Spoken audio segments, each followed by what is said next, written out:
آج دیکھیں اسی 15-20 دنوں کے کتنے علماء کو شہید کیا گیا ہے۔ اور میں علل اعلان کہتا ہوں، آپ لوگ سن رہے ہیں اور کیمرے کے سامنے کہتا ہوں کہ تم جتنے مولوی مارو انشاءاللہ ہر گھر سے مولوی نکلے گا۔ تم مارتے مارتے تھک جاؤ گے، تمہاری گولیاں ختم ہو جائیں گی، علماء حق ختم نہیں ہوں گے۔ ہمیں تو پہلا سبق یہی پڑھایا جاتا ہے کہ بھائی تم لوگوں نے اب اسی دین کا جینا، اسی دین کے لیے مرنا ہے۔ اور ہم یہ پگڑی ہم پہنتے ہیں، یہ آقا دو جہاں کی سنت ہے، اور ہم اسے پہلے کفن سمجھتے ہیں۔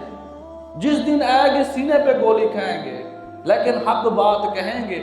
جو لوگ شہید کیے گئے ہیں، ابھی 15-20 علماء کو شہید کیا گیا اسی 15-20 دنوں میں، کیا وہ ناکام ہو گئے ہیں؟ وہ تو کامیاب ہو گئے ہیں۔ جن لوگوں کو گولی نہیں لگے گی، جو لوگوں کو مارا نہیں جا کے انہیں گھر میں موت نہیں آئے گی، کیا وہ گھر بستر میں نہیں مریں گے؟ سب نے مرنا ہے۔ تو جس دن ہم نے مرنا ہے تو دلیر ہو کے مرے نا۔